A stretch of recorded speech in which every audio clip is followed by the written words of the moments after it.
Just having his face back on TV, I'm sure when he left WWF that there was a length of time before he could wrestle on TV. Now, he could probably be seen on TV, but he couldn't wrestle on TV. I'm sure that was their way of protecting themselves.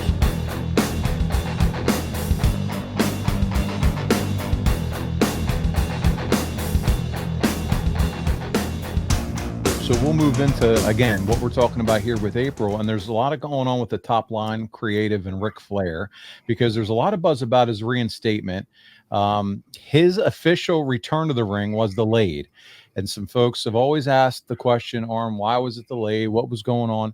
And if you do some research on it, you'll find out there was things with legal. Remember, he left WWE in 1993, but it wasn't the easiest of situations as far as him walking away from. There was some things behind the scenes legally that he had to honor in terms of when he was actually going to wrestle next and things like that.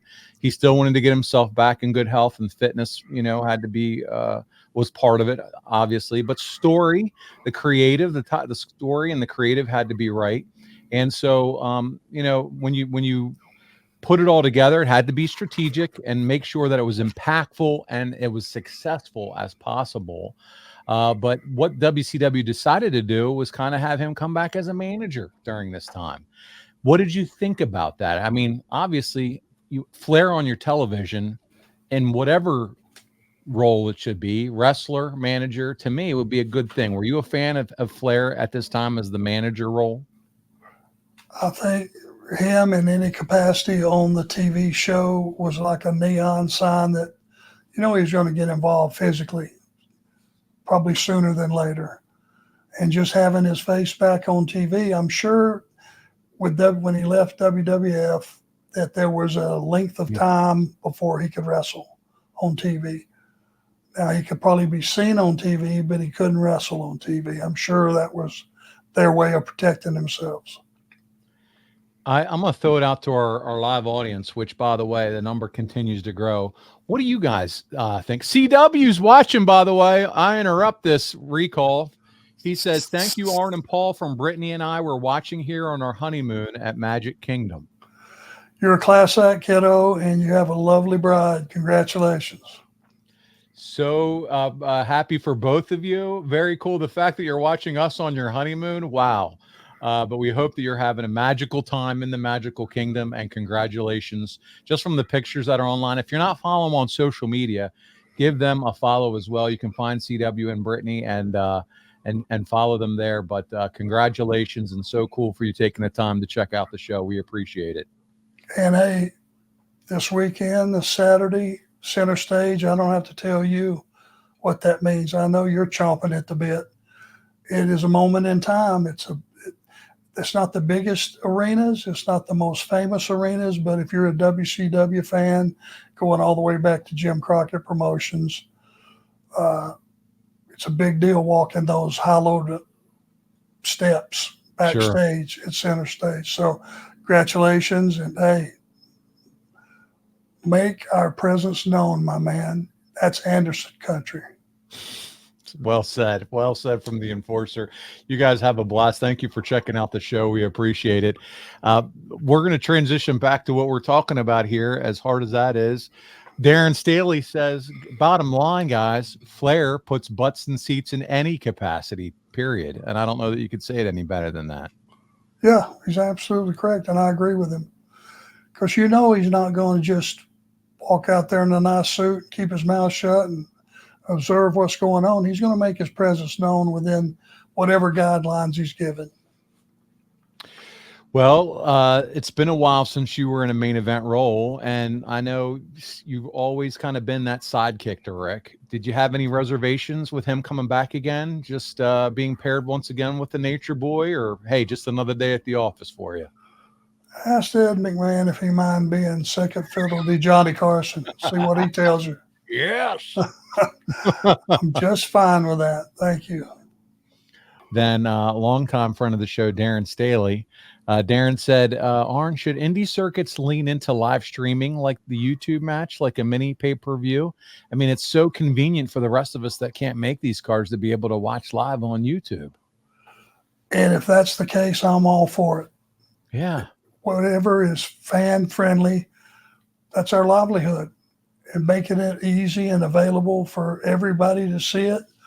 If they don't have a television show, some of these smaller independent promotions, it doesn't mean they're not have a good quality product. Make it easy to see, inexpensive, and easy to get to. I'll vote for that. Yeah, for sure. And gets attention on their product, so you can't lose. And so I'm glad it was you were able to work it out and watch everything on YouTube there, Arn. So let's get into it, because I know I see some questions already for April 1995, and I thank you all for that.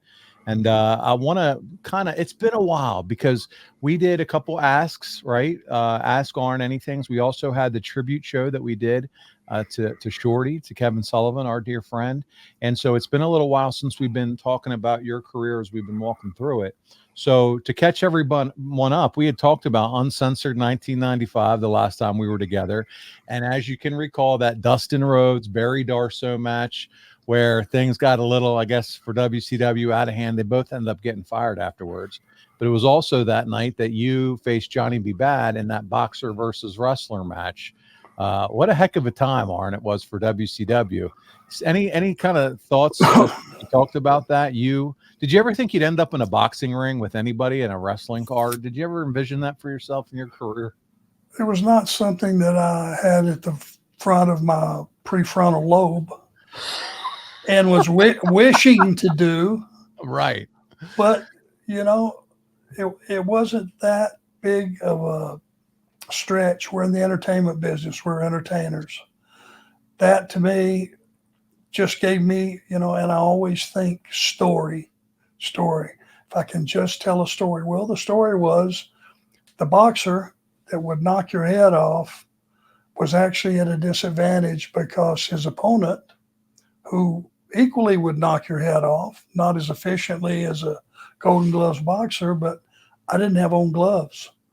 So I had the advantage. I was bare knuckling and he had on boxing gloves, even though that was one of his fortes. The guy was a Golden Glove boxing champion. You know that. Oh, I know. I've done a little bit of research on him.